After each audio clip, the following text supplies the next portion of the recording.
Magnums were supposed to run the show in 2025, but the 308 ended up taking over in the most normal, everyday way possible. Hunters kept bringing it out, and it just kept proving itself over and over. What's up? This is Ted from Line 45, and I'm laying out how the 308 beat every Magnum this year and why it became the one-round hunters are trusting the most right now. Before we dive in, do me a solid. Smash that subscribe, tap the bell, hit all the dang buttons down there. You don't gotta, but it keeps this train rolling and lets me crank out more of this wild gun talk for y'all. Alright, enough of that. Let's get back to it. The shift from Magnums. When you look at how folks are actually hunting in 2025, the move away from Magnums makes a lot of sense. Most people are shooting deer, hogs, black bear, maybe elk, inside of 300 to 400 yards. For that kind of distance, a 308 will do the job clean with the right bullet, no cap. Then you look at ammo prices. A box of 308 soft points or bonded hunting loads is usually noticeably cheaper than 3 to 100 Win Mag or 7mm Rem Mag, and that adds up fast when you are trying to practice. I keep seeing the same pattern. Hunters want something they can find at Walmart, the local farm store, or a little mom-and-pop gun shop in the middle of nowhere. 308 is on the shelf way more often than the Magnums, in way more flavors. You have basic cup and core, premium bonded, copper solids, all in common weights like 150, 165, 168, 180. Try doing that with Magnums in a small town when the season is close and shelves are picked over.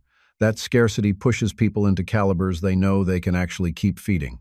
On top of that, a lot of newer hunters are coming in through ARs and lighter bolt guns, not big heavy Magnum rigs. They want something that does not beat them up, that they can actually shoot a couple of boxes through in a weekend without flinching or going broke. That mindset is where calibers like 308 start winning, damn. The clear ammo gap.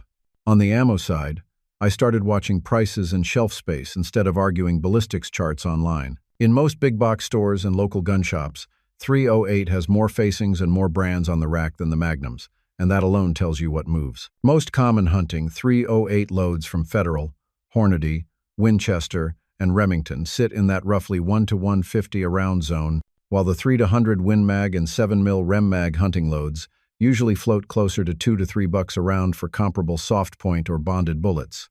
So every time you practice, the Magnums tax your wallet harder, no cap. Price is only part of it. When shelves get thin before deer season, the calibers that disappear first are the ones stores know they can reorder and get shipped in volume.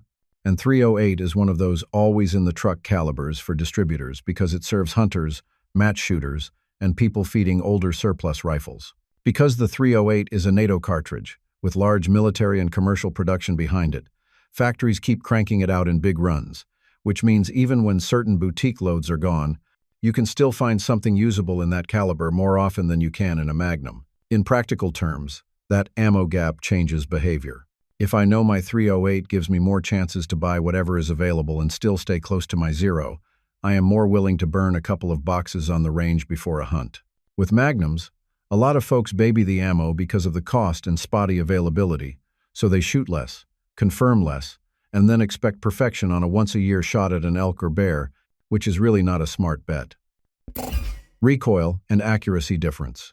One thing I pay attention to is what my shoulder tells me after a range session. A typical 308 hunting load, say a 165 grain bullet around 2,700 feet per second in about an 8-pound rifle, is sitting in that ballpark of 15 to 18 foot-pounds of recoil. A common 3 to 100 Win Mag setup, 180 grains around 2,950 inches, roughly the same weight gun, jumps closer to 26 to 30 foot-pounds. 7mm Rem Mag lands in that low to mid 20-second zone. On paper, those are just numbers. But on the bench, they decide how long you actually want to keep shooting. Once recoil climbs, accuracy usually falls off for normal shooters. Most folks do fine for the first few shots with a Magnum. Then you start seeing anticipation, flinch, and slower follow-up shots. With the 308, people tend to stay calmer behind the gun, run cleaner trigger presses, and keep groups tighter over a full box of ammo. That matters more than chasing an extra couple of 100 feet per second. Guides talk about this all the time.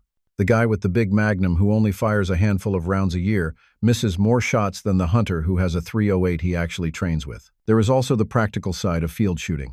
From kneeling, sitting, or off sticks, that extra recoil from a Magnum moves the rifle more. so getting back on target to confirm where the animal went or make a quick follow-up takes longer. With the 308, the sight picture settles quicker, and you can spot more of your own hits. So, in real hunting positions, not just off a lead sled, the mild recoil of the 308 quietly turns into higher hit probability and more consistent kills. How the 308 covers most North American game. When I zoom out and look at what people actually hunt in North America, the 308 lines up with most of that list. Whitetail, mule deer, pronghorn, hogs, black bear.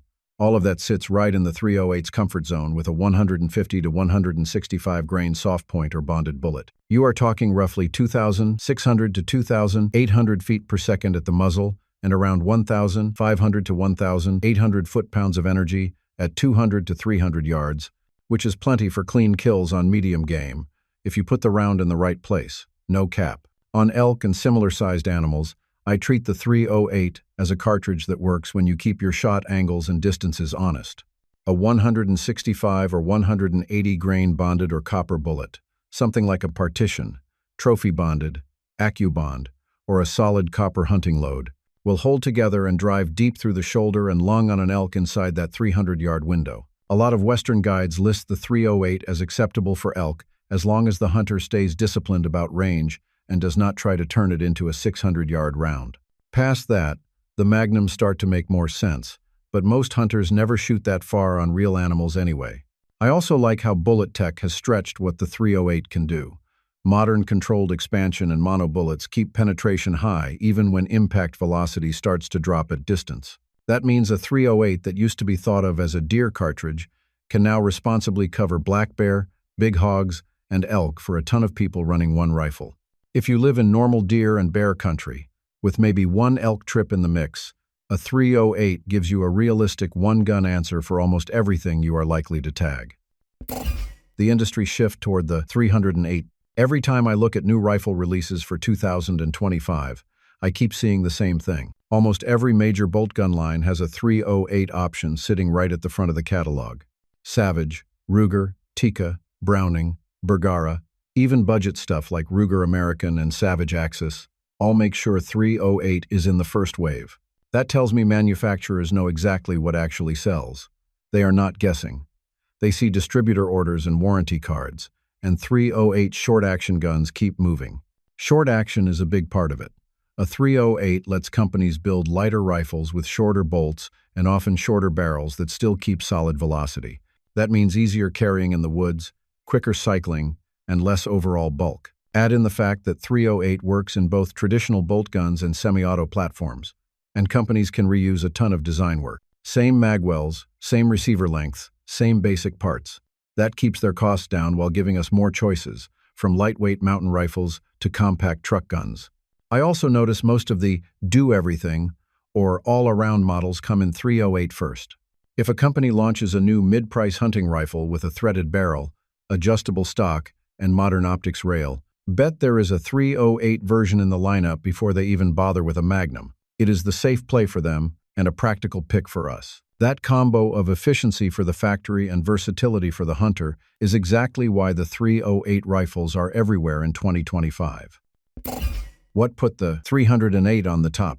Looking at everything together, the 308 did not win 2025 because of some magic number on a ballistics chart. It won because regular hunters who have jobs, families, and a normal budget keep voting for it with their wallets. I see that in how much ammo is on the shelves, how many rifle lines come in 308 first, and how often guys at the range are zeroing a 308 for deer, bear, or elk, instead of dragging out a heavy Magnum. When one cartridge keeps showing up in all those places, that is not an accident. No cap. Performance-wise, it hits the good enough for almost everything mark.